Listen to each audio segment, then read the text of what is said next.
All right, so uh, this evening I will be exposing one of my stalkers. In fact, one of my most passionate stalkers, if not my most passionate, which is really icky. It's a real icky, yicky thing. Um, because he's not stalking me for any good reason. Not that there would be any good reason to stalk anybody. This person never cared about me. It's it's that he's obsessed with the money and the incentive that he's given to be nasty, basically. So it makes it like even worse and creepy, to have somebody who doesn't really know you very well because they never really cared, and they stalk you really heavy and tell people heinous, atrocious things about you as they steal from you and send people to hurt you really bad and worse. So basically, some of my earliest memories of Tim have to do with a guy getting killed out in the woods. Um, and so now I'm going to tell you this as well as I can remember it. But when they were doing this, I was like maybe 13 or something like that. But like, they were trying to come up with a way to um, deputize Tim. And they were really putting their heads together, like trying to think of a way. And from the sounds of things, they actually set up a homicide in the woods.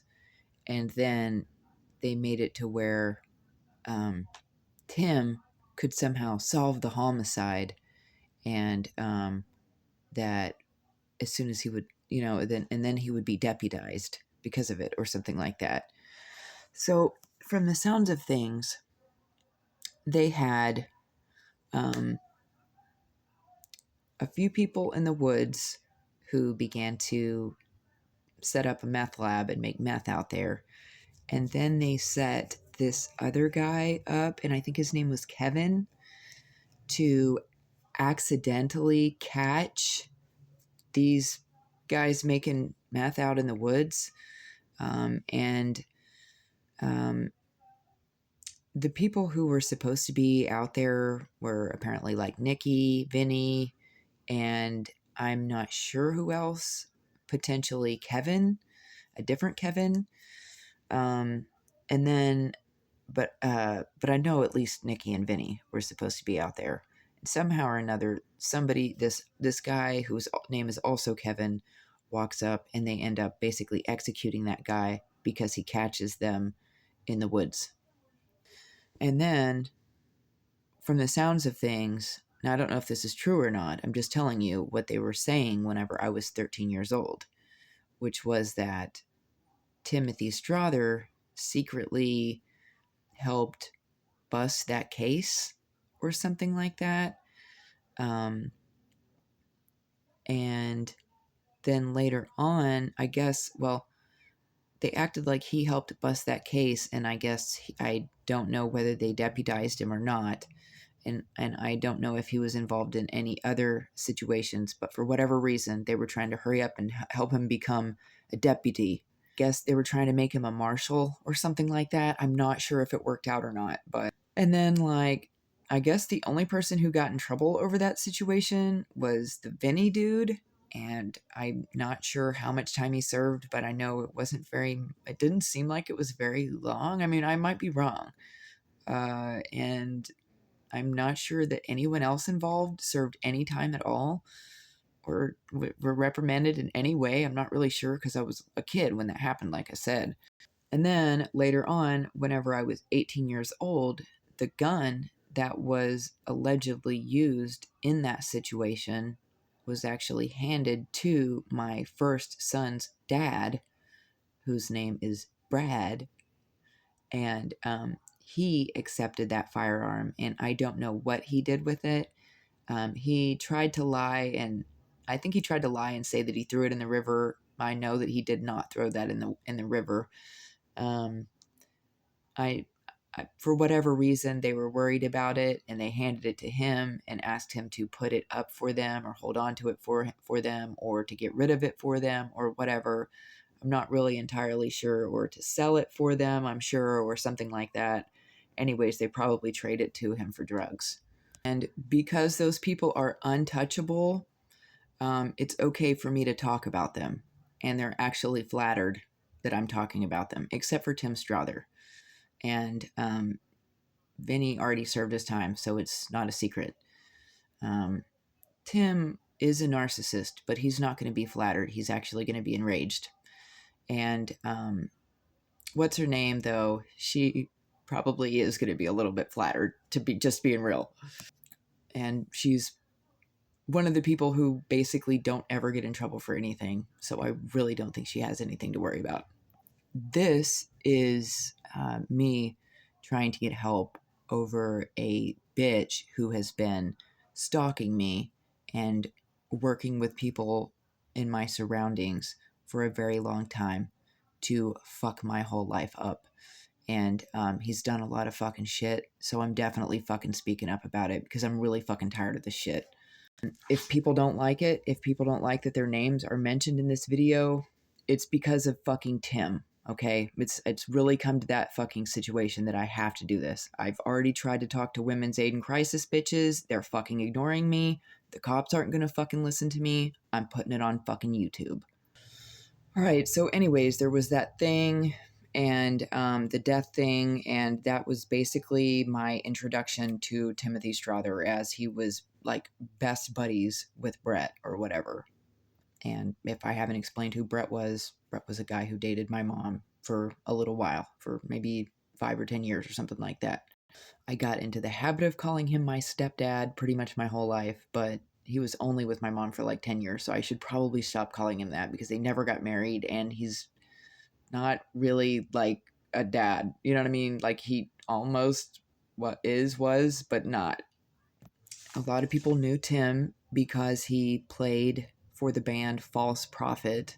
And I would have, I guess, seen that whenever I was a kid, but I just don't remember him. Like, I know that he was there. I know that he was playing music. I know that he was in Susan's house and all that. I swear, dude, like, I don't remember seeing, like, he blended in with the wall or something because, like, I can't remember him from all that, but I know that he was there. And then whenever I was about 19 years old, I would start dating Jeff, who I like to call Jeff the Poisoner because he would always bring home poison pizza for me.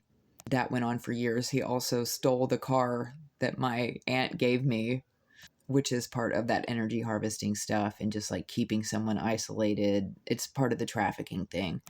And Jeff, of course, had to use me to use me and his wife to triangulate against each other or whatever. It was really stupid, but yeah, that was the beginning of me realizing, or you know, seeing guys try to make other, you know, chicks jealous of each other and start fights and, you know, be cheating on each other with and all this other shit, you know.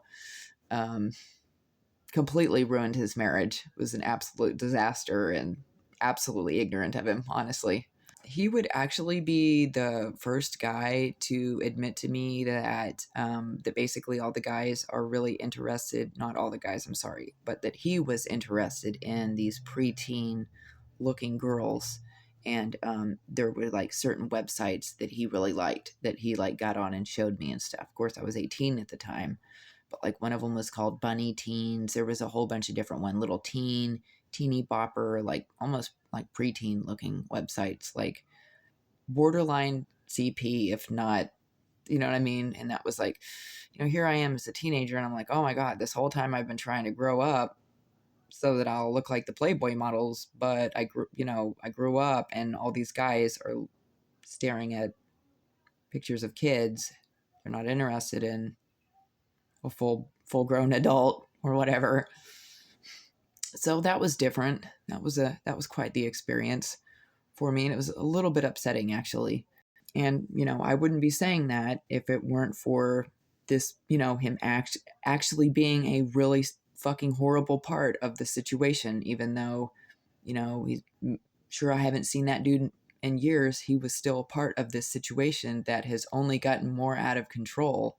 And honestly, the last time I tried to ask that dude for help, I'm pretty sure standing on his porch and had just gotten released from jail, and I really needed help. Everything had been taken from me, my car, my kids, my apartment, everything. And he wouldn't answer the door for me because he was afraid he might catch COVID from me. And I'd just recovered from having COVID. I had it for 70 days. And then, you know what I mean, was no longer contagious. Like, oh, like if I could have died, I might have died from COVID, but it just didn't happen.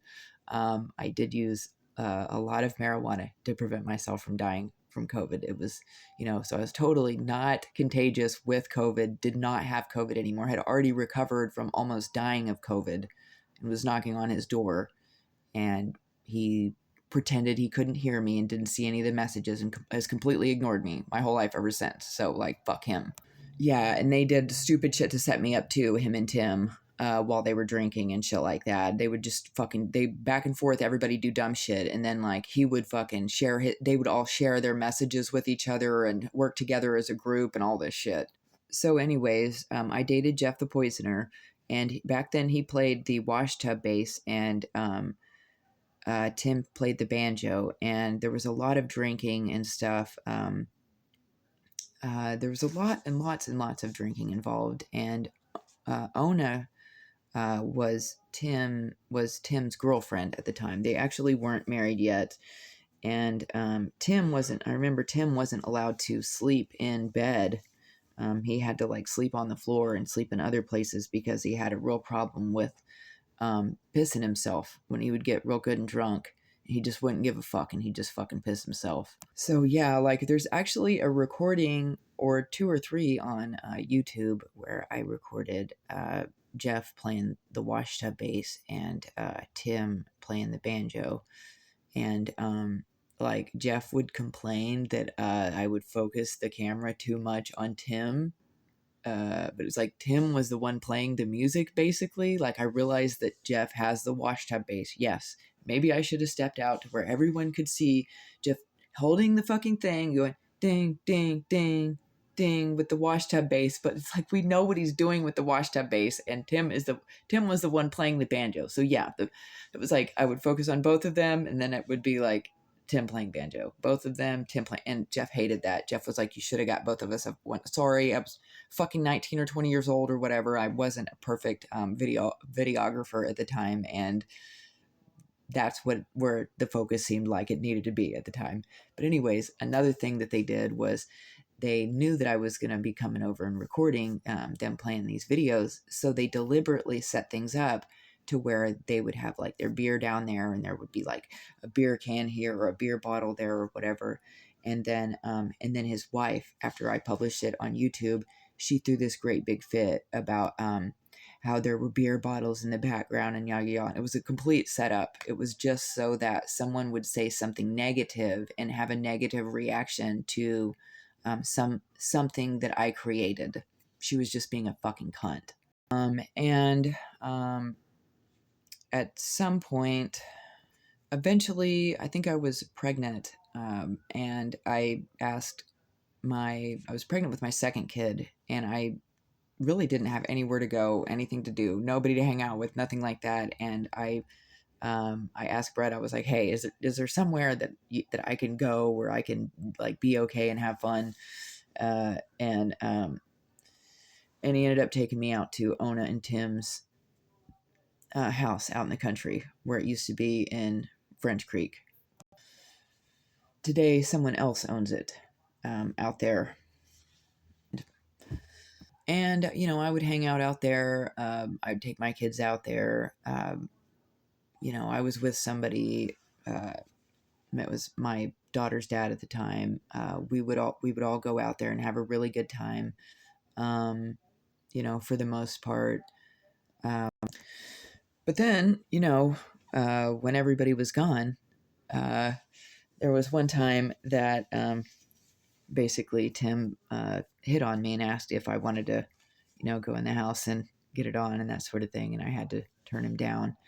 And I thought that was kind of a messed up thing because that at the time was Tim and Ona's place, and everybody respected them as a couple.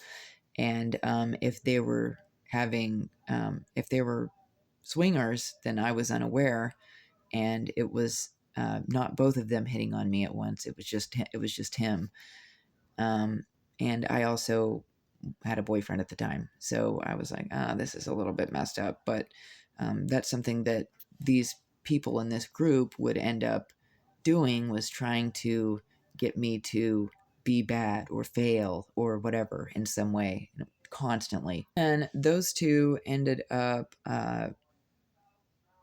ended up actually getting pregnant, which was kind of a big deal because we didn't think that Ona, nobody thought that Ona could get pregnant. And they spent their whole lives up until that point partying and drinking and stuff. And now all of a sudden they were, her Catholic family was pushing her to marry, the drunk that she got knocked up by, that she'd been partying with this entire time, who the only thing he was really good at was getting drunk, and he could play music until he got too drunk, and then he'd fucking piss himself and pass out, and that was all she wrote. And that's basically all the more that he was worth.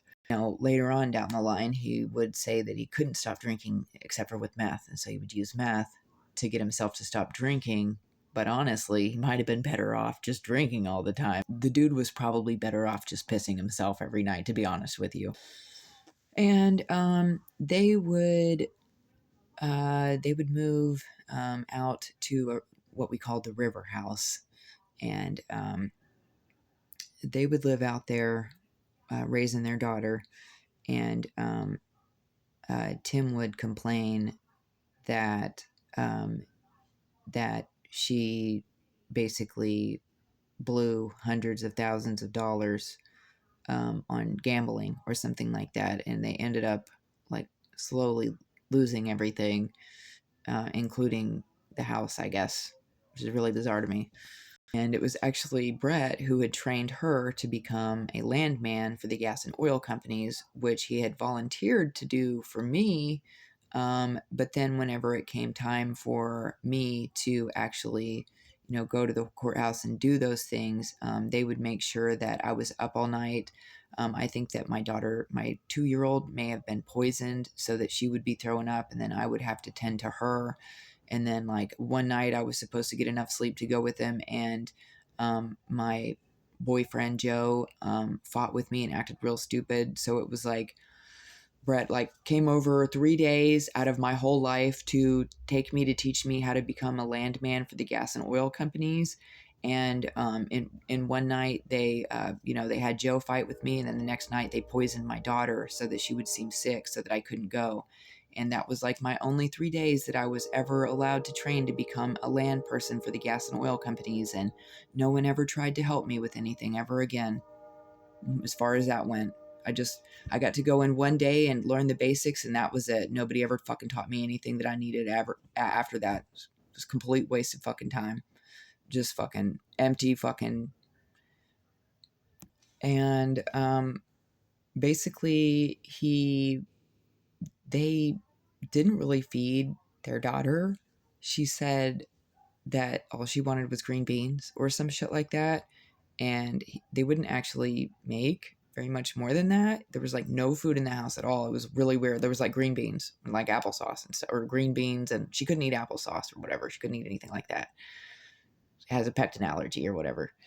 And I'm pretty sure she's an adult now, so hopefully that's okay for me to. But anyways, he had me out there at that house, and he was talking about how that all of them were just so bad drinking, and it wasn't just her, it was whoever their company was, and I can't remember who all it was, but a bunch of different company over, and that they just drank all the time. And he was complaining about how none of them cared about the kids, and he had to watch all their kids every time anybody came over to their river house, that they drank so bad all the time, and no one would cook anything or clean anything up or take care of the kids, and he was taking care of everyone's kids all by himself while everyone was drunk, and there was nothing to feed them and all this shit, and the only thing that she would eat was fucking green beans. I don't care how fucking old your kid is, they're gonna need more than fucking green beans. So that was a big disagreement. Okay, But while we were out there, he actually set it up to where we would be out there drinking one night, and that he would get really abusive with me, I guess, just to like see how I would react. And he got really abusive and really nasty, and like leaned my head back and said all kinds of fucked up shit to me, and was just saying like wretched, retarded, fucked up shit to me. It was really, really bad. It was a severe enough fight that uh, there was maybe screaming, yelling, freaking out. Woke his kid up, woke my kid up, and this was shit that they were doing deliberately. I mean, this was shit that he was fucking setting up to do deliberately. Like, these people don't give a fucking shit about their kids or anybody else's. He literally, like, set things up to where the kids would be fucking, like, traumatized by what they were fucking hearing and shit. Totally had planned on the whole fucking thing. Like, probably even had me go, I'm pretty sure he even fucking had me drive out and buy the fucking alcohol so that he could be abusive to me that night or whatever, which is really messed up. And his daughter was even like, Daddy, I think that was really cool that she was standing up for herself like that and stuff, which I guess he didn't expect. And then he and his wife would act like they were having marital problems like all the time and stuff. And like, I actually was taught some stuff about marriage counseling, you know what I mean? So it was like, I tried to sit in on some conversations and put my 2 cents in, but neither one of them wanted to hear it. And it was all a show. It was all like, it was basically people fighting and bickering and being negative around me to bring me down and to put me through psychological issues or whatever is what they were trying to do. Granted, that was how they had begun to fight and shit like that, but they were deliberately acting like retards in front of me to try to like fuck with me. Which is something that every fucking buddy does now. Everybody wants to argue with each other and fight and act like, you know what I mean, and really carry it on and fucking really put on a fucking show and shit to try to fuck with me. Goes into that like energy harvesting witchcraft shit. Also technological energy harvesting, but we're not going to get to that in here.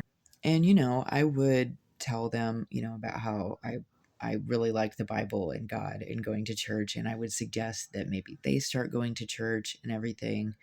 And it went from me being really gentle spirited and cool like that to him setting me up in all these ways so that he can be abusive and stuff. And then he starts just tearing into me because 5 or 10 years before, whenever I was dating a dude named Michael, who's Ona's cousin, that Michael dude bought me like a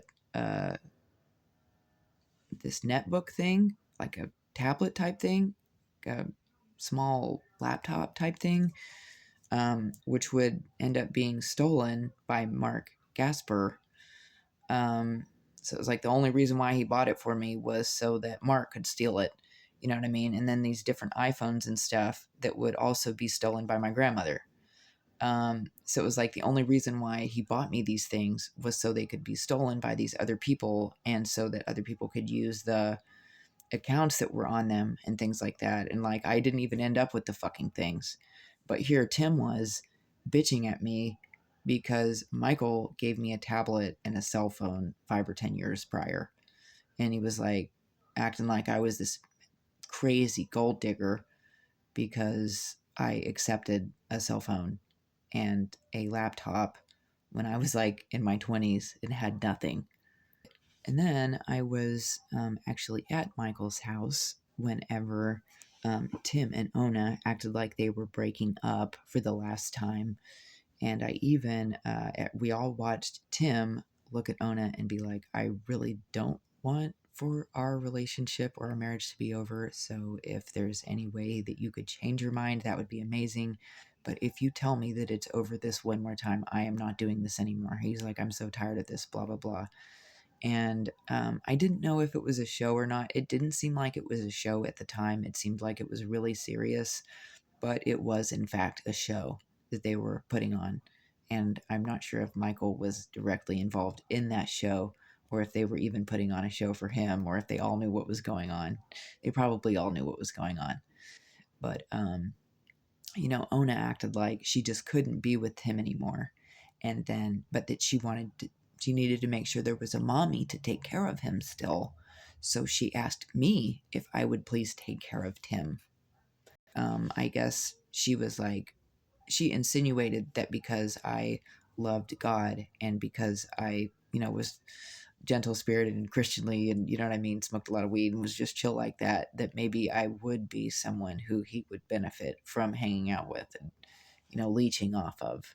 Oh, and I forgot that whenever they lived in the river house, he actually did begin to go to school. I think that he and Jeff began to go to school together, and then um, I it seemed like that they got in trouble for drinking, that they were just being started to be dumbasses and start drinking, and that Tim could have even received that he was about to receive they were about to put him on the dean's list or something like that. I think that he was taking classes for dendrology, and I'm not sure what Jeff was there for or what his involvement was, but um, uh, they were not successful, and they ended up, like, I guess Tim got in trouble for booze and stopped going to school. Then it was like a downhill spiral from there, and at one point I and passed out or got into a fight with the cops. I just remember him having these burns from getting tased or something like that, having burns all over his arms. And he, I guess, overdosed on a bunch of medication or something like that. And he tried to kill himself and he was in the hospital. And I was actually at Michael's house whenever he got the call, letting people know that Tim had attempted suicide and was in the hospital. Um, but for whatever reason, even though he had attempted suicide, they didn't put him in a mental institution or make him stay in a mental ward for a little while, which they definitely should have done. They just tossed him back out literally just tossed him out on the streets of like Morgantown or Clarksburg or whatever, and he walked and hitchhiked back to Buchanan. I even remember him talking about how upset he was that nobody was picking his psychotic, fucked up, stinky ass up off of the interstate as he was walking here. And he was like, "What's wrong with people? Where's the good in people? Where's the good in people?" And he was like, and suddenly God stopped me and said, "Where's the good in you?" I remember him saying that. I mean, he could have just been making it up though. So yeah, after Ona asked me to adopt her child, Tim, we rode around to a bunch of different places. I basically knew a lot of people back then because I was introduced to a lot of people by my parental units who were basically part of a child trafficking ring and a human trafficking ring. And that was just basically everybody that I know was involved with that. So a lot of those people really aren't interested in talking to me whenever I'm almost 40 years old because they expected me to die a long time ago or get locked up or be, made to go crazy or whatever it was. All of the above. A lot of people are really upset that I'm still alive. So, yeah, I mean, I had all these places that I could go, and I was able to go those places. And basically, all of those places that I went, he would steal. I didn't realize it, but he had like a klepto issue. He was super disrespectful. I think that it's incredibly disrespectful for you to be pushed on me to now be my responsibility. And now I'm going to take you over to these places who you're going to steal from them. That's way fucking ghetto and fucked up. Like, I don't even fucking steal. That's part of the reason why I have keys to this person's fucking house and we're able to go in here while they're not even in fucking town. Like, I used to have it like that. Um, and like, I hadn't actually done anything with him yet, and I wasn't necessarily even planning on doing anything with him yet because he was still very much married. And because I just wasn't there yet, I wasn't ready yet for anything like that. But we ended up going to this trafficker bitch named Tom. Tom has a country house outside of Elkins and out towards Valley Bend-ish area or almost to Mill Creek or Daly-ish area. Not even all the way to Daly. Anyways, there's a lot of human trafficking that goes on out there, a lot of pedophilia, everybody meets on four-wheelers and things like that, and Tom was really getting it on with his fucking teenage neighbor. They even took a shot at me in the woods. Like, while my little boy was with me in the woods, they were shooting at us.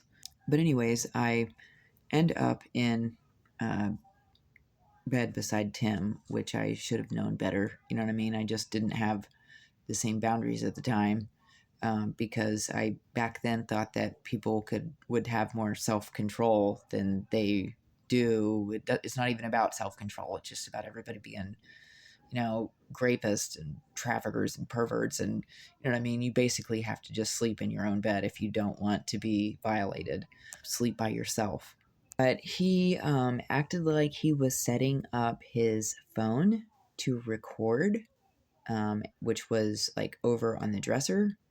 And then we were laying in bed, and he kind of acted like he was trying, and I was like, no, and told him that I was interested. I'm not sure how many times that I told him no, and he basically pushed himself on me anyways while that phone was recording what he was doing.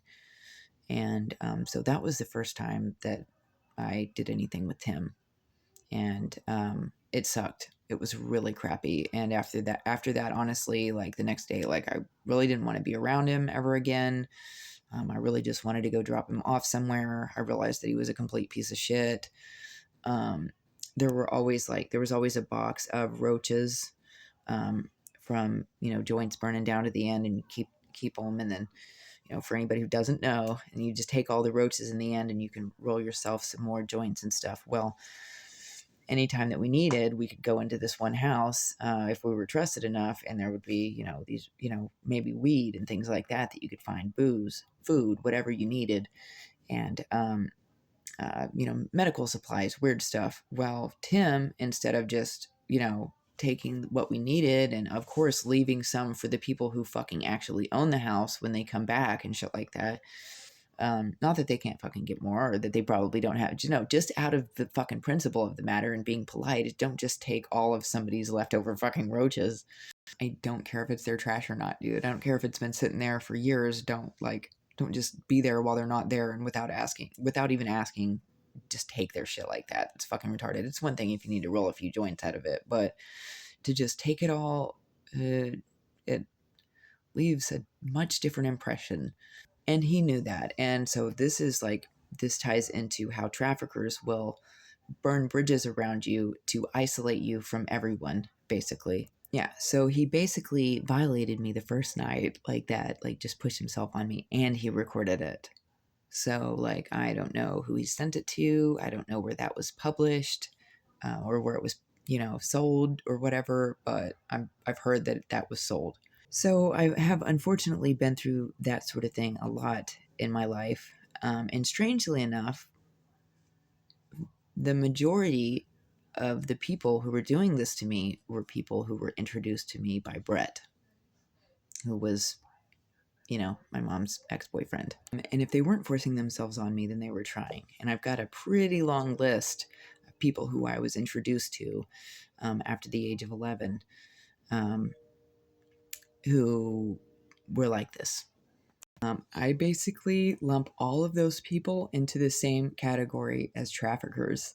And I do still talk to some of the people that I mentioned in this video, but after I post this video, I will no longer be trying to talk to any of those people.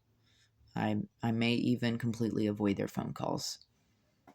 This has all gone way too far.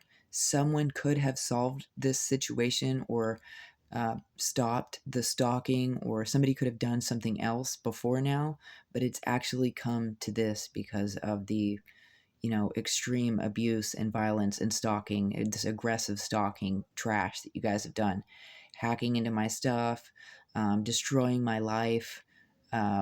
It's selling videos of me online, and then the little bitch still wants to fucking play in my face, riding around on his bike, making sure that staring at me and shit like that. Like, I am not fucking doing this shit anymore.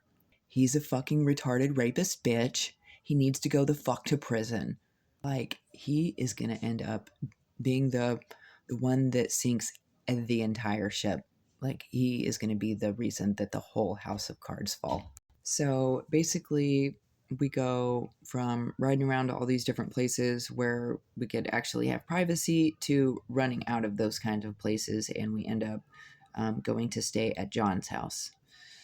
Well, we did ride around in the minivan for a long time, just camping out randomly wherever. And I think that as resources slimmed and we ran out of what we needed, we started to spend more time over at John's. John would act like he had work for us and stuff like that, would act like, we had, a way to be productive or whatever. But he just did this thing where basically all day long, John would have me doing one thing and he would have Tim on the complete other part of the property, or, what I mean, somewhere else doing something completely different. And they would make it seem like it was just John doing it, but I think that they were all kind of working together. And basically, so John would keep us separated all day long with all these chores and stuff like that. And he would just act like that was him doing it. But I'm pretty sure that it was something that he had like worked out with him or whatever. And then he and Tim would end up leaving state together. And John would take Tim to like visit like chicks and stuff like that and that sort of thing. And I guess they were trying to like make me jealous or get me upset or whatever. But like Tim was acting like jealous and weird of John, and then John was acting like jealous and weird of Tim. And it was like they were working together, but they were working against each other too. And it was just stupid. And honestly, like John ended up really irritating me with the way that he handled all of that. It was just like so petty. At some point, I needed a place to live, and my family told me that I could come out and live in this trailer out in the country that they were going to fix up for my kids and I. And I kind of wanted to take my brother and Tim with me to Texas, which was a huge mistake. But at least the Tim part. So I rode out there, and the house was not complete. They did not work on it. They did not fix up that little house out there. Danny was acting like he was working on it, but I told him just go for now and come back later because I was really tired and wanted to take a nap and smoke some weed and just chill without him there because I had just driven 24 hours and it was cool to see him. Hi, Danny, what's up? Now I'd like some privacy because you know what I mean? Just trying to just chill, you know what I mean? And I wasn't trying to like put on a show for anybody. Like I was able to chill and hang out for about 3-5 hours or whatever. And then I was like, it's all right. You know what I mean? We got it for the night. Come back later. And, I'll let you finish this up or whatever. And he never came back to fucking finish anything. And he and my grandma would actually go out. He would go out to the property and he would take all of the tools off of the property. And then, and this property was disgusting. Like my family acted like they had a place for us to go to. But when we got out there, it was like a condemnable place, like not like a place where you would want to live with kids. I mean, it was fucked up. And it was about to get really, really cold. I didn't even realize how fucking cold it was going to get out there. I mean, it could have been that my brother almost froze to death in the living room multiple times. I mean, the house was in really, really fucking bad condition, and we really needed a lot more help. We needed help cleaning it up, fixing it up, getting it winterized, all kinds of things. And like my uncle just acted like you know what I mean? Like he just didn't have to do anything anymore. Like he just fucking just dropped everything and left and never came back. Or he came back to get all the tools. And then my granny said, yeah, we took all the tools away from you, but improve this place without tools and it'll be yours. Even though my grandpa already basically gave it to all of the grandkids. So we improved the place without tools, just as she had asked. We, even though we used butter knives, and butter knife is still a tool, but I mean, how are we going to improve the place without tools? You know what I mean? But we still did our best, and we actually did improve that place without tools, and she still didn't give it to us. Oh, that was all a setup too, just all a complete setup. They set it up to where like, that my kids couldn't go to fucking school properly, that I didn't have the right kind of transportation to be getting out of the desert like that, clay roads and weird shit. And while we were out there, Tim would become like a fucking belligerent alcoholic, and he would become like abusive and like just really stupid. Like he and my brother would get shit hammered every single fucking night. And like my kids and I were just like, oh my God, like just to have to fucking deal with them getting drunk like that every fucking single night was so fucking horrible. And they would be up like hooping and hollering, acting retarded and shit, just like gang stalkers do. And basically they had been hired and, you know what I mean, get incentivized to sink my ship. And I either already knew it or hadn't caught on yet. But I think for the most part, the whole time, I already knew. You know what I mean? Everybody, I already knew because I already knew of some shit that was going on. And then there was like a time that Tim was trying to tell me some bullshit about some dreams that he had, about some Egyptian whatever coming to him in his visions in his sleep. And I knew that it was a complete lie. And as he was telling me the dream and the story and stuff, he was actually telling it to me in front of Brett. And he was just going on and on into all these details about the Ankh bearer and all this stuff. And me and Brett were both listening, and you could tell that he was lying. And I was like, I started to open my mouth and be like, yeah, it sounds like it's kind of made up. But like as I began to say that, Brett interrupted me because he knew exactly what I was going to say. He was, you know what I mean? And like carried on, and like they, you know, like it totally interrupted and shit. But there was no way I was going to fucking believe that story. And then on and on throughout the rest of the time, like Tim tried to act like he was somehow spiritual, like he was somehow a spiritual person or gifted somehow, or because he had this Ankh bearer dream and that somehow that was going to fit into things or something. He was really, really bad to the kids. I started working at McDonald's, and I would go to work at McDonald's, and apparently he was really abusive to my kids while I was at work, and they were like practically begging me not to leave. Oh, I forgot to say that they were so annoying drinking that I actually started drinking, because to be able to deal with how fucking annoying and horrible that they were, which they might have actually expected me to do. I'm not really sure because I had already been through telling people that, like, if you can't stand the drunks, just drink with them. You know what I mean? Things like that was like one of my mottos or something back then, which shouldn't be today, definitely, you know. But like, I would come home from work, the kids would just act fucked up. They would just be like, you know, they were getting to where like, Mom, please don't leave us with him anymore. So basically, I was going to have to quit my fucking job. And it's not the only job that I've had to quit because my boyfriends who were watching my kids treated them like shit. Joe did the same fucking shit.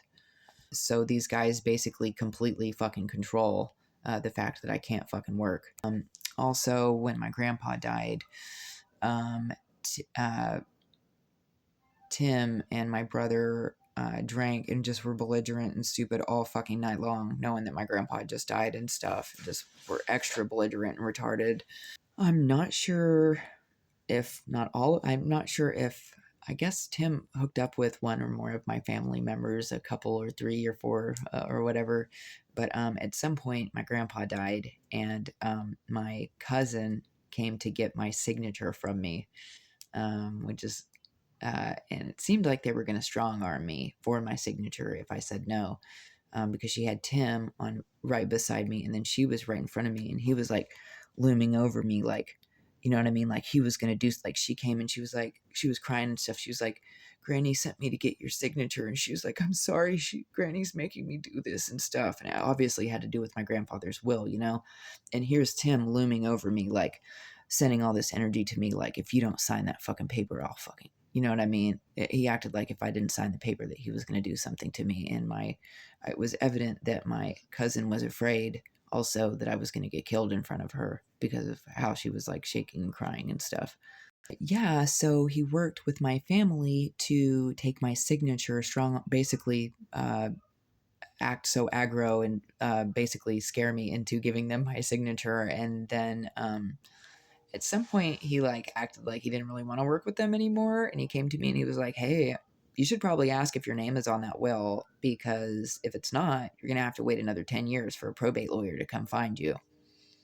So basically they were all, you know what I mean, they were all having you know, group discussions about this will, and he just had this one chance to tell me about it to try to get me to speak up, because he didn't really want to work with them.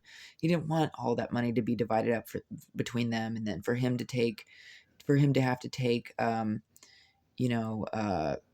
assignments, and you know what I mean, from these people, and be given orders, and be dished out little bits of money at a time. And I'm not sure how much money he actually ended up getting out of it. He could have ended up with $1 million. I have no idea. He could have ended up with millions. I don't know. And I would end up helping him get a job that he would mess up. He was like doing roofing work, and then he had to act ignorant to the dude he was working with.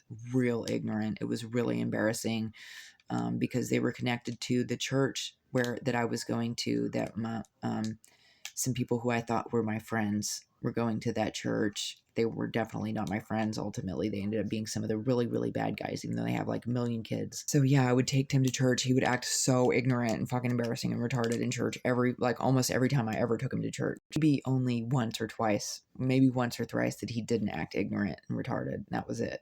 And then my grandmother would pay Tim after my grandpa died. Of course, she had to wait till after she killed my grandpa.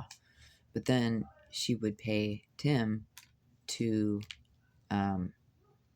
beat me either until I was mentally handicapped or until I was dead. She may have paid him to beat me to death. I'm not real sure what happened there. But they had it set up to where, so there was a tow truck out in my grandma's backyard. And it was missing a few things in order to be able to run. One of the things that it was missing was a clutch. It needed a new clutch.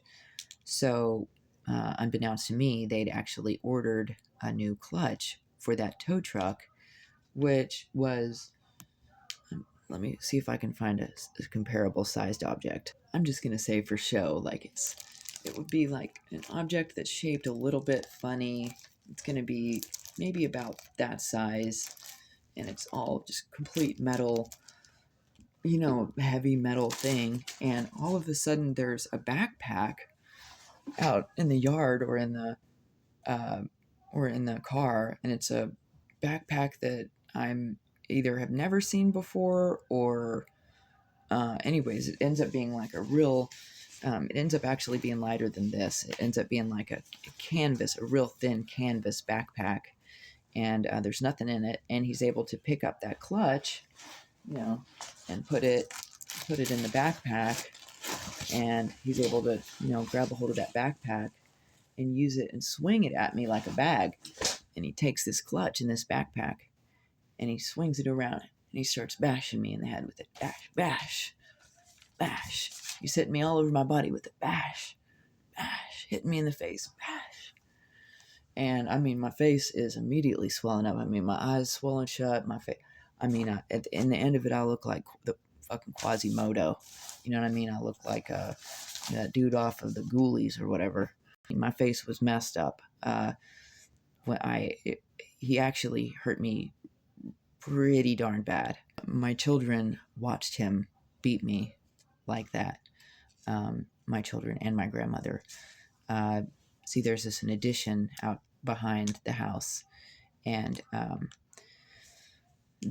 that addition is surrounded by these windows, these long door windows all the way around. There's like 15 of them or something like that. And so anybody can just stand at those windows and watch everything that's happening out in the backyard. So my two little children stood there with my grandmother, and they watched Tim try to beat me to death. And my kids described to me that my grandmother just stood there for a long time, that they were like, that they started to, I guess, suggest that she should go outside and stop it, and that she wasn't doing anything, and that she wasn't saying anything. I'm going to have to revisit them about that, but this is basically what they told me back then. It hasn't really been brought up too many times since. Basically, my grandma was just going to stand there and let him kill me. That was the whole point. She didn't actually mean, I don't think that she really meant for the kids to be standing there watching me, but maybe she did. But eventually it went on so long that it was obvious to my kids that my grandma was not really that worried for me. And it went on so long that my grandma knew that if she didn't step outside and say something, that you know what I mean, it was going to be really obvious that she was behind it all. So she reluctantly steps out and she tells Tim to leave. and all that. Well, um, I think that I end up having to leave from my granny's house. I run away and I go sit in a bar for a little bit, and then um, because I'm so scared, you know what I mean? And then I go back out, and my face is bloodied and busted up, dude. And I just sit in this bar waiting and hoping that this dude, hoping that this motherfucker isn't gonna walk in the bar. But if he is, at least there'll be people around me, and maybe somebody can help me, And I don't know if he walks into the bar or not while I'm in there, but like I end up uh, leaving. I think I went back to that bar twice because I was so scared. But then I went back home. My grandma actually, well, she eventually tells him to leave, and then they act like they are sending him on a bus away, but they don't actually send him away on a bus. They actually keep him there, and they lie to me and pretend that he's gone and that he's gone back to West Virginia. But they're actually using him in the background in secret to continue to do fucked up shit to me. I ended up in the hospital that evening. They took a bunch of pictures of my face and everything, and they tried to just say that it was a domestic battery situation. The dude put a chunky metal object into a sack and bashed my head in and bludgeoned me with it. I'm lucky to be alive. He actually pulled my ring finger. See how it's fucked up like that? He did that. He pulled my ring finger off. He pulled it off. He literally stretched it out like Stretch Armstrong, like that, and he let go of it, and we watched my finger go right back to there, and now it looks like that.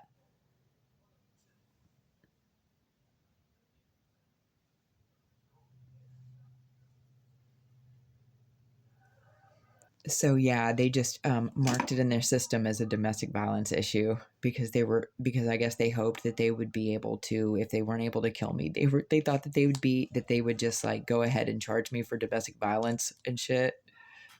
I actually never heard anything about that. Like, they asked me who my boyfriend was, and I didn't tell them because I was actually really scared. You know what I mean? He just fucking almost beat me to death, and they were like, "That's okay. We know that you girls put your boyfriend on Facebook. We'll just be able to look at your Facebook page." And they said, "We're going to be following back up on this because we're probably going to end up pressing charges against this dude or whatever." And I mean, my head was fucked up, and they definitely did not follow it. And they also marked it in the system as an assault when it was an attempted homicide. It was a paid attempted homicide. It was really bad. Even my children had to watch it.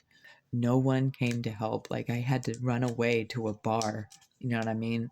Like, that was messed up. And like, I would end up talking to like one person who was in West Virginia while I was in Texas, and I swear that they lied to me and told me that Tim came back on a bus and all this shit, and like gave this whole big story to me and stuff. And come to find out, I don't even think that that was true, because Tim, I guess, remained in Texas, and he began to like, he hooked up with like one or more of my siblings and cousins and stuff.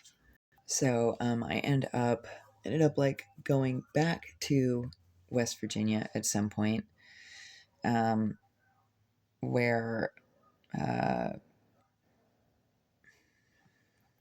oh yeah, I forgot that Tim, while he was in the while he lived with me in the country house and stuff like that, all he would do was sit on the computer and play Fallout. And I understand that Fallout's the coolest game in the world, and it's cool if you want to sit on and play Fallout all day.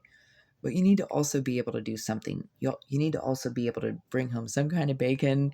You know what I mean? Even if it's once a month, you made $20 or some shit like that. Like, if you're living in a fucking house with a chick who's poor and has kids, and she's doing her best to bring home the fucking bacon, and I've got a brother who I'm taking to work every day so that he can bring home the bacon. It's like, Tim would try to work with these different people, and then there would be some kind of problem. There would always be some kind of problem and some reason why they couldn't work anymore. Oh, but he started doing math, I guess, while he was at work. He started doing a lot of math. And so he would do a lot of math with like Dustin and Chase, I guess. And then he would come back home to like the middle of nowhere, where we didn't have any pot because he didn't bother bringing pot home deliberately. And so it would just be like him enraged and coming down off of meth and being like retarded and shit. And at one time, he took my shotgun outside and he threatened to kill himself in the yard. And my kids were like there, like standing in the doorway. We were just like looking at him as he was acting like this. Just another performance that they have these dudes do because they have to try to make it seem like I'm too fucking retarded to be in the right relationships or whatever. And well, they send these handlers in to act fucking crazy as fuck. So this retard is fucking standing out in my motherfucking driveway with my fucking shotgun. And he literally has it pointed at his own head. And he's like, I'm gonna fucking kill myself out here. And I was like, great, they'll never find your body, motherfucker. And I shut the fucking door and went inside with my kids. Like, I'm not feeding into that fucking retarded shit. Like, and at the time, I almost did wish that he would kill himself out there. He was really that fucking bad. Literally made me feel like I was just being held hostage, like in a hostage situation out in the desert, trapped with my kids and a fucking psycho. So, anyways, whenever I actually did go back to West Virginia, I ended up, uh, I'm not even certain how it happened, but I ended up like sort of meeting up with him or running into him at maybe the other Tim's house or something like that. And then I'm not sure exactly how it happened, but I started hanging out with him again for some reason. Against my better judgment, probably. Um, and but of course he was real welcoming and inviting and all that. And he I would end up staying at the house out behind his mom's house and stuff like that, in his little apartment thing or whatever. And this would actually be where he allowed someone to assault me and get me pregnant. He allowed a stranger who was also a relative of mine who I had never met. He let that person in the room.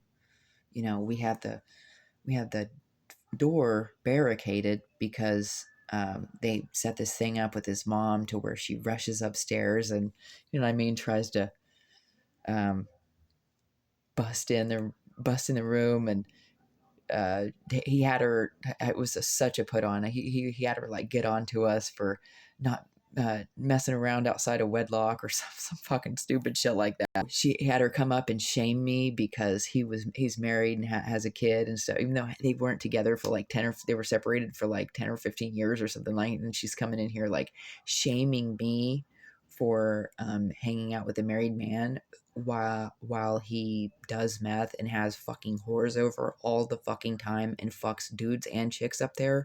She's all of a sudden just gonna bust in to try to fucking shame me. It was absolutely fucking a setup. Anyways, he has this like secret room beside his room that's like you can't really tell that it's behind the wall where his sink and stuff are. And then like where you open the door to, when you come all the way upstairs and open the door, the entrance to the room is just right across from as you're coming up. So basically like that stuff moves around, or if there's a door or something there and you can move it and walk in there. Well, there's also an entrance to it outside. So he can act like he's leaving, but walk around the house and go up the stairs or whatever he's got set up and end up in this fucking room beside you, watching you and shit. Well, we had night after night the door barricaded so that his mother wasn't like, coming upstairs preaching to us. And so, when it's just you guys up there and the door is barricaded, it kind of made it seem like, nobody else was there. But basically, and I had just woke up like a little bit. Like I'm assuming that it was him who woke me up, but like I was laying on his bed and I was facing towards the window, which is away from the sink area and towards the wall. Well, I feel who I think is him behind me, and you know what I mean. Somebody's like all of a sudden like getting it on with me, and strangely enough, it almost doesn't feel like Tim, and but it's been like 2 or 3 years or longer since I was, you know what I mean. It's been a couple years or whatever since I was with Tim, and we didn't do actually anything this time around until right then. And I was like, man, that's really messed up for him to be like doing this, like without, you know what I mean? It's like, okay, well, this is weird. You know what I mean?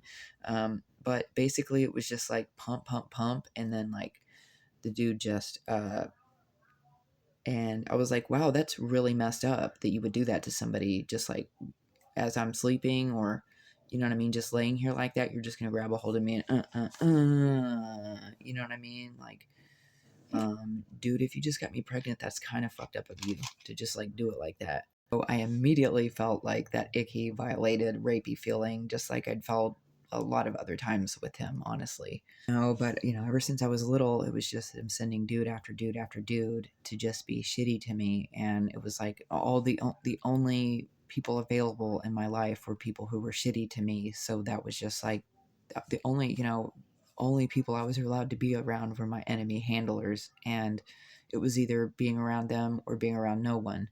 And in my 20s and early 30s, I should have chosen to just be around no one. And I did sometimes. There would be years in between, multiple times that there were years in between that I didn't talk to anybody and had to shut everybody out because things were so bad. I mean, and I immediately wondered, I was like, was that even him?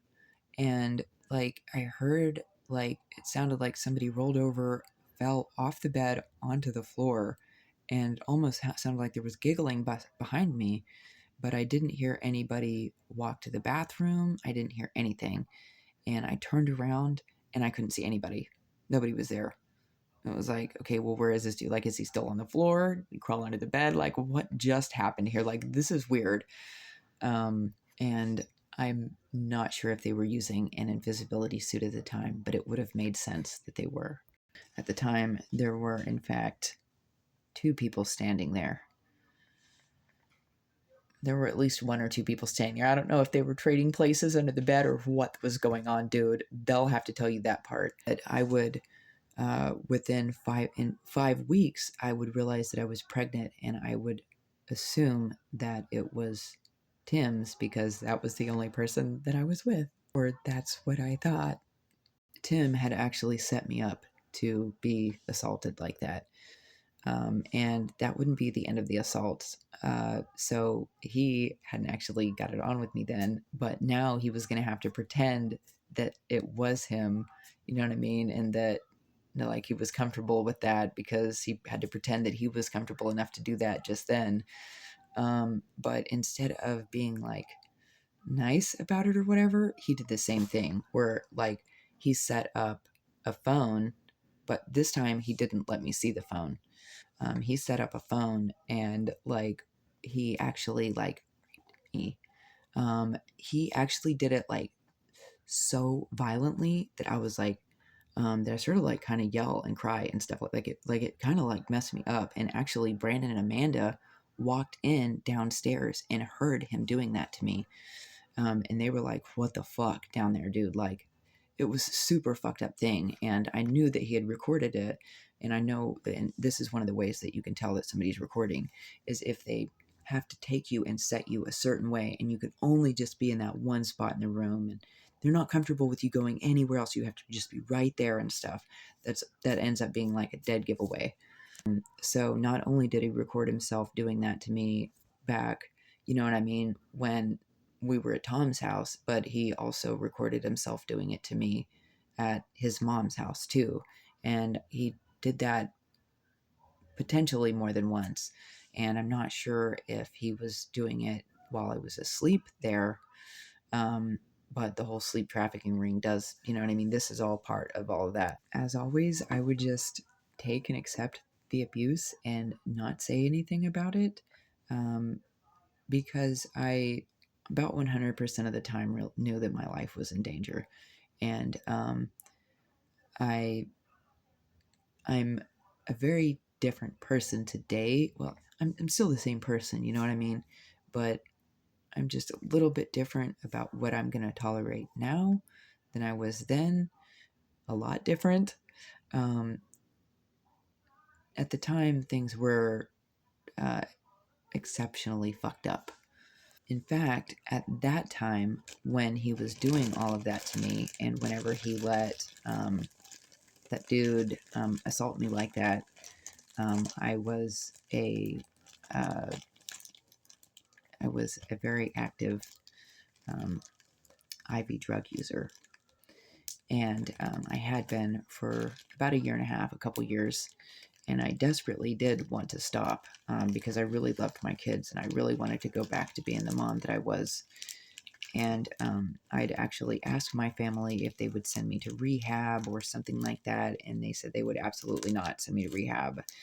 They even blocked any chance that I had of like going to like AA classes and stuff. Like I remembered I tried to do things like that, and they would just call those people up and like tell them to avoid me or to tell me to go to a mental institution and all this shit. My family was obsessed with trying to get me to go to a fucking mental institution. And they even told me, they were like, "You're not allowed to go to a rehab, but we will put you in a mental institution if you really want." And I had to explain to them that mental institutions not where you go to recover from drugs, that they're, you know what I mean? And I knew that my family had stolen my inheritance and had paid all of these people to 86 me, you know what I mean, to unalive me. So I was tolerating a certain level of abuse and pretending that I didn't fully know about the stolen inheritance and how my family and everybody was working together. And, I would end up in 5 weeks finding out that I was pregnant and doing something that no one expected, which was completely quitting drugs altogether. I mean, I stopped using all of that. I no longer used needles anymore. I literally took the drugs that I had and the needles and everything that I had, and I took them and I gave them to somebody who could use them. The very last person who I got anything from right before that was Bobby back in the day, which I can say now because he has passed.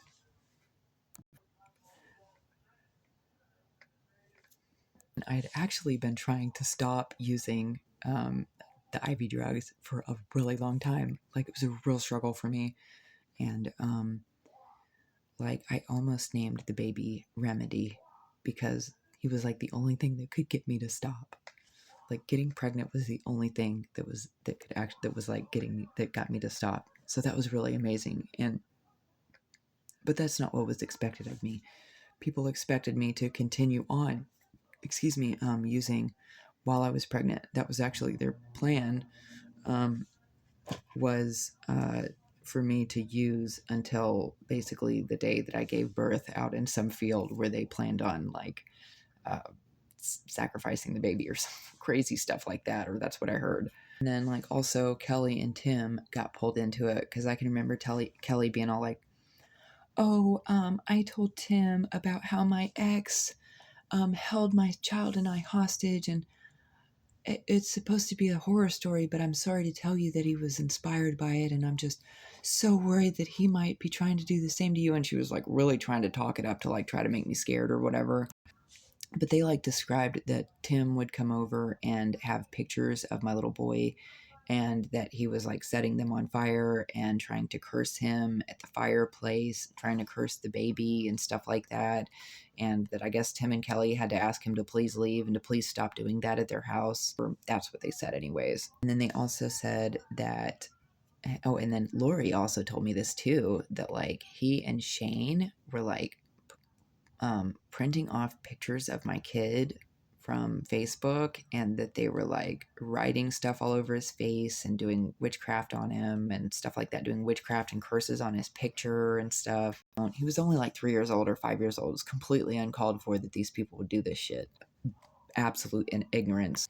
And then JD told me that Tim was sitting in Johnny's trailer and that it was Boo, JD, Johnny, Mike, and Tim, and JW, and that and I don't know if there was anybody extra than that there, but that's the people that I was told was there, and that Tim asked everyone in the room if they would help um, unalive my little boy and I, and he was like only 4 or 5 years old at the time, and they said that Tim was calling him an abomination, and that he said that he had to execute the abomination. And basically, the only people in that trailer at the time who weren't used against me were Johnny and Boo. If they were, then it wasn't evident enough for me to ever notice. But they didn't do what everybody else did. As far as I'm concerned, they didn't do shit. And like JD would end up telling me that because I guess that somebody he heard or he already knew that anybody who knew that there was that kind of plot or plan against you who didn't tell you would end up like doing time over it potentially. So it was like he told me about it, and I guess he told me about it to look like he was innocent or to look like he wasn't one of them, or that maybe so that he wouldn't get in trouble ultimately, but he still continued to work with them. JD and Lori and others would be in my house just for Tim to answer back to Tim. Lori tried to act like she was cool. I mean, I let her in my apartment when I really shouldn't have, because I was in a case and she was in a case. We weren't really even allowed to be around each other because CPS cases, they try to make sure that none of the CPS people talk to each other, even though they court order them to go to the same places like church and Celebrate Recovery. Like, we're not allowed to talk to each other, but we're court ordered to go talk to each other. It doesn't really make any sense. But anyways, I let her stay at my house because she was pregnant. It was because she was pregnant. She basically let a few of my ops up in there. It's whatever. I didn't mind that part as much, but then she would like borrow money from me, expecting something to happen to me, and like never even bother trying to pay me back, not even $5 worth of it, like just being straight disrespectful. And Tim would come into my apartment while I wasn't there. He would get into my bed. He would do all kinds of stuff. He would snoop around my house. They had cameras in my apartment. I needed my vehicle cleaned out once for a bunch of pizzas that I had to deliver for Pizza Hut to Kroger's, and I needed like my whole Jeep cleaned out, and he offered to help clean it out. Well, he basically just took everything I owned out of my Jeep, all of my mail, even mail that I hadn't opened yet. He took my tablet. Well, it was actually my son's tablet, so it had my son's account on it, but it was linked to my bank account and had like my email stuff in it, all kinds of stuff, pictures and everything. He stole that. He stole everything that I had in my car. And, you know, I had some pretty fucking important shit in my car, like I said, including mail. He stole all of that and he wouldn't give any of it back. My tax information was in there. I'm not sure that there wasn't a social security card in it, that sort of thing. Like, there was really personal shit in my car and he fucking stole all of it. And then I went the next day to deliver all that pizza, and my manager, Brandy, rode with me, and she took the entire tip from Kroger's for delivering all that pizza. And then like Tim, like while I worked at Pizza Hut and would go and visit him, I'd like be taking him Pizza Hut food and stuff like that. Well, he would try to keep me up all fucking night on the phone. Like, and I had to fucking work, you know what I mean? Or he'd try to keep me at his house later and all this stuff. And it's like, I have to go to fucking work. And then like he was asking me if I would sleep with him. And it's like, why would I sleep with you? You don't really like me. You record yourself assaulting me. Like, you're not really trying to get me to lay down with you for any reason, you know what I mean? Any real reason. Anyways, I was like, you're gonna have to give me a little bit more time on that, you know what I mean? Because this would be like later on. I was like, you're gonna have to give me a second on that. And he would just get pissy, and he would see me in the store and see me in stores and give me dirty looks, or write to me online about what a whore I was and all this shit. You know, I would just fucking block him. And at one point, after they took my kids, he sat down with me and he said, "The pagans will give you your kid back if you'll join them." And that was the moment that I realized that basically the pagans and worse had taken my kid, and that they really were trying to force me into that gang by holding my kids over my head like that. It was a super fucked up situation. And I said, why the fuck would I join you guys? I was like, I'm a Christian. I'm not going to ask you guys to give me my kid back. I was like, I guess I'll wait till God gives me my kid back. And then I waited, like, I had to wait like 2.5 years after that for them to give him back. And then when they give him back, they just orchestrated all this other fucking brutality, and they had me like assaulted again on video. Only it was JW who recorded at that time, and but they were sent in by Tim. And like everyone always gave me a really hard time about not letting Tim see the baby, and like I kept trying to get Tim to see the baby. Like there was one time that we were like living in a hotel. We went to the Four Seasons Hotel in Elkins, and like we didn't have anything. We didn't even have blankets to lay on the fucking bed. The beds were just mattresses. We didn't even have blankets. And I hit him up and I was like, hey, is there any way that like you and your mom could bring us some blankets?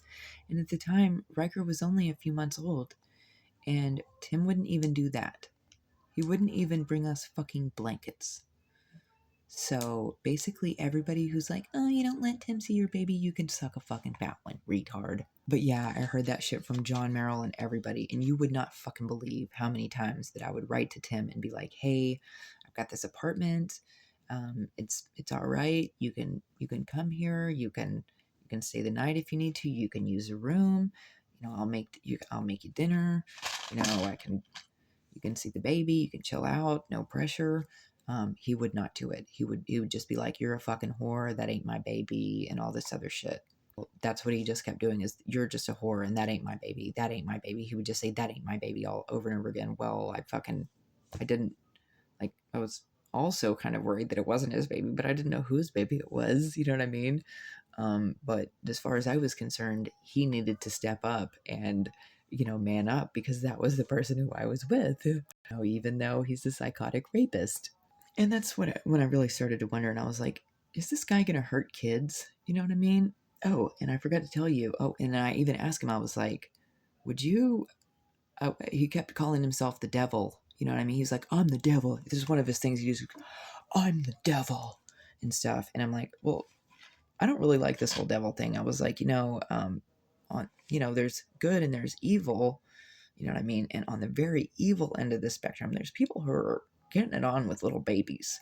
I was like, so, I mean, is that what you do, Satan? I mean, you get it on with little babies? And he's like, well, don't put it past me. And as soon as he said that, I realized it was time for me to go forever, because this was obviously someone who I wouldn't be able to trust with a baby.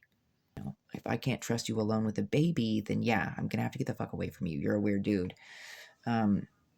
But before, when we were still in Texas, I lay down beside him, and this is something that happens to me. Sometimes I'll lay beside someone and have a dream that's about their memories. Well, I lay down beside Tim, and I dreamt his memories, where he was, and I, like, in my dream, it was like God was talking to me, and he was like, Tim has been with little girls who aren't very much older than your little girl. And at the time, my little girl was like only like 7, like 6 or 7 or something like that. And I was like, oh my God. And I woke up and I didn't tell him the ultimate truth. I don't know if I told him that, but I basically insinuated that I'd had a dream that he'd slept with these really younger girls and stuff like that. And he, at that time, went on to tell me that he used to be somebody who worked with the Pagans or something like that, which was a gang that I didn't really have really any affiliation with or know very much about. And he basically would tell me that that the Pagans forced him into what he called some kind of like preparation. That's not the word for it, but it's something that has to do with preparing children and well, he didn't say children, but adolescents. He said that he would prepare these adolescent girls to be able to, I guess, sleep with adults or something like that. He said that that group in particular does a lot of sleeping with kids and child trafficking and stuff like that. Just telling you what one of your own told me about you. He said that they even reward each other by sending each other's kids into the bedrooms, you know what I mean? So that they, you know, he said that sometimes he didn't really want to do it, but that he did anyways, even if he thought that it was mean or that the girls were too young or whatever. He said that he did it anyways because he was afraid that he would get killed if he didn't. He said that at the same time that he was working with the pagans, he was working with some cops. And now this is where things get really weird, and I don't really know. Uh, Maybe I shouldn't say that just yet. But then he also describes to me at some point, or skip ahead a little bit, he describes to me that he knew this girl named Fame Cooper um, while he was a kid in the West Virginia Elkins children's home, which is surprisingly where Brett works now. He said he was friends with this girl named Fame, and he was telling me all these great things about her and stuff. And then he tells me that like she's somehow disappears, and that he sees on TV as a kid that she's been dismembered in the woods and stuff like that. And then he tries to tell me that that the kid has actually been MDK'd by the father of the child advocate in Elkins at the time, who is, I'm pretty sure, a friend of his named Gina or something like that. I'm not sure if I have that right or not. But later on, he would drive me in front of her house, and he would tell me that if we just go in there and MDK her in her house, that it's that even if I don't get my kid back, that it will at least be that something like we can hold her hostage and force her to give your kid back or something. But he did talk about MDKing her as we sat outside her house. And I was like, oh my God, you know what I mean? I was like, no, I can't do that. I can't go in and like hurt somebody and like kill them and stuff like that. Like, just let me get my kid back the right way, dude. But he basically tells me that it's her dad who has killed Fame Cooper, and I'm not really sure. I'm not sure if that's true or not, but um, it it is kind of a messed up situation because here it I don't know if he had something to do with that girl's death or not, because of how strange the situation is, and that he did focus on and talk about her a lot. And but at the time, he was in the children's home. You know what I mean? But if you know what I mean, anyways, any number of weird different things could happen. I'm gonna assume that he didn't, and but anyways, I already spoke up for that girl, and I'm not sure if I was right or not, or if he was right or not, or if that case has been solved or not. But yeah, and whenever I was living in Beverly Manor, he actually showed up at the same time that I was, like, I guess, kidnapped and gang assaulted from my apartment. He showed up and started carving 304, which is like a number associated with like the pagans here in Buchanan or whatever. But he started he carved 304. He was carving all kinds of runes and just dumb pagan shit, little stupid shit. He cut it into the doors outside, and he'd basically gotten all these people around me to do all this heinous, horrible stuff and to record it too. I'm not sure where exactly he was selling the videos, but um, I know that he had stolen that tablet and stuff, and he did potentially have access to my accounts. And at one time, I opened an OnlyFans account, but I didn't do anything with it. I didn't even know what I could do with it yet. If I'm not mistaken, OnlyFans had only been out for a second. Like, straight opened the account, but I didn't use it. I just looked around at other people. I think I was like only on there like 3 times, and then I just forgot that I ever even opened the account because I just didn't take interest as quickly as. So yeah, I would go through all this trouble, this 2.5 years of getting my kid back, of working and going to these Celebrate Recovery meetings and going to church, and really working on myself. And then he would send that JW Champ dude in to basically record me and assault me and all this other stuff. And then I'm pretty sure that he worked with um, somebody out in the country, and that they worked together. And my family would have been involved in this as well. That they all worked together to have these human sacrifices, to have these women brutally slain with these bestiality sacrifices not very far from here. And then they would have the ladies who I was in Celebrate Recovery with start making false reports to Child Protective Services about me. Um, like, he would have people call my workplace, try to get me fired. He was always calling the management in Cambridge Heights to try to get me kicked out of Cambridge Heights, like every fucking thing that this guy could do. Like, they actually sent, he actually like sent Lori and JD here. And then when JD was here, he was calling the management, you know what I mean?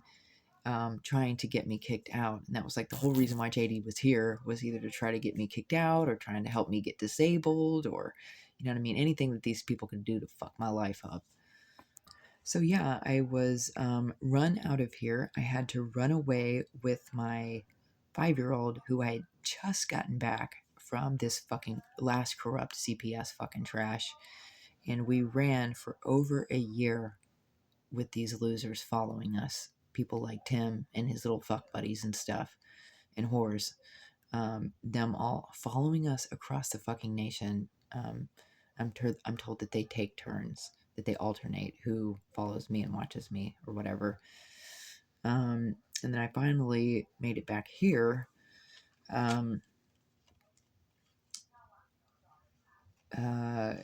regardless of whether or not he was following me on foot, I know that I at least saw him once, and that he maintained some kind of control over some kind of accounts or whatever, and you know, probably over my son's account that was on that tablet, of course. Anyways, he's just like exerted himself as just this just nasty, disgusting abuser over my whole life, that just will not stop. He's literally just this demon who, unless somebody puts him in a prison cell, he's not going to stop. He's absolutely disgusting.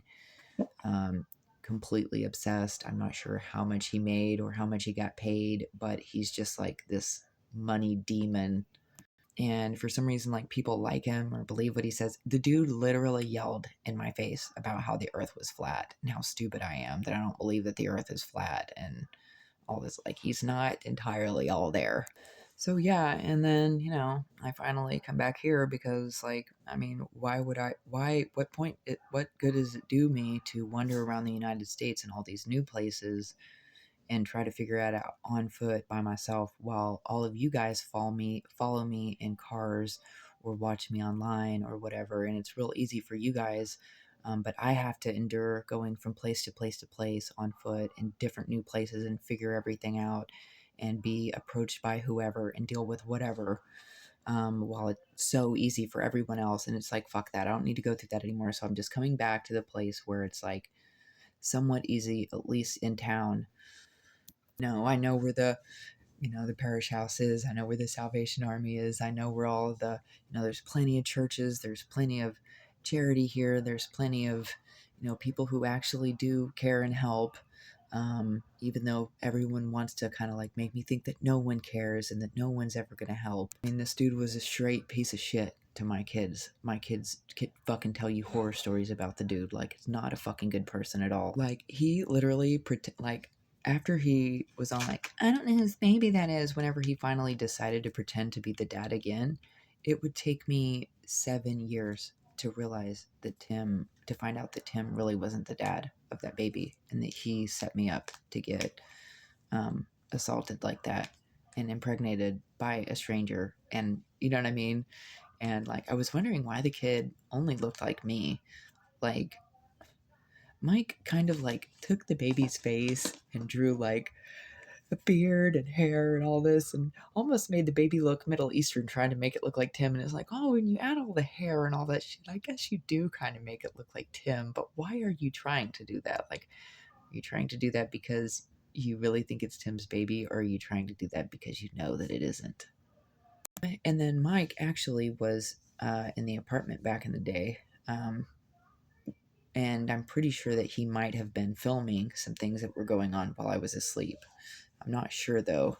and he was just recently sentenced to like 88 months or something like that. So like over the videos that they found on his stuff, and I'm not sure that I am not in some of those videos, and that no one has ever bothered to let me know about it. Tim's absolutely terrible. He abused both my children and I, as he was directed to be a handler for quite a great amount of money. He also helped exploit me online. I don't know if he's responsible for creating pornography of children. You know what I mean? I don't know if he is responsible for that, but I'm going to assume that that could be what he's responsible for as well, under the circumstances.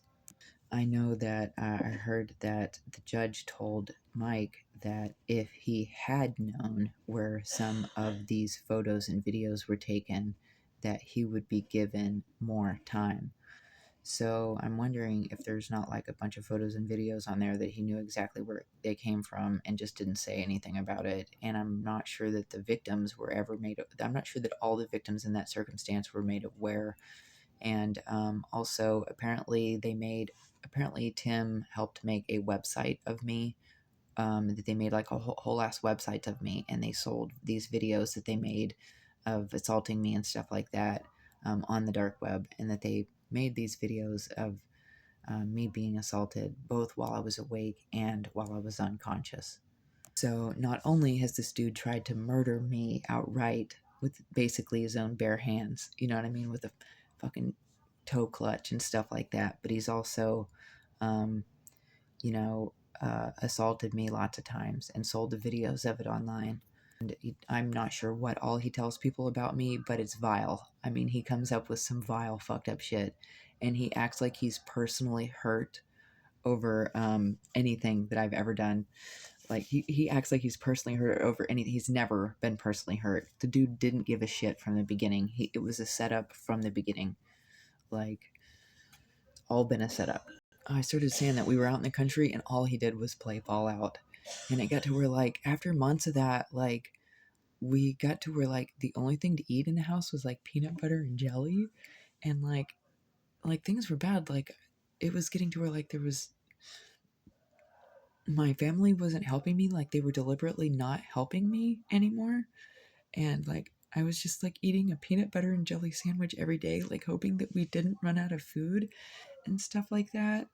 And I knew that my family and my ex and that everybody was just like acting like that because they were like trying to drive me to try to go out and get resources. However, like they were trying to drive me and see if like I would try to get resources through like criminal activity. Like, and they would set it up to where like at the same time that they're all completely holding out on any resources or help at all, then I've got like these guys online who are like, hey, you want to come visit my shop? Hey, you know what I mean? Hey, you want to come hang out with me and stuff like that? And they would set all of this stuff up, dude, to where like I would end up at other places. And anyways, it was messed up. They set up all kinds of stuff. Um, they would set this stuff up, and then they would record that, and they would sell it too. And then he would like really take it to heart, even though like I wasn't even with the dude. Like, I'd broken up with him before I did any of that. You know what I mean? But I did end up getting really depressed.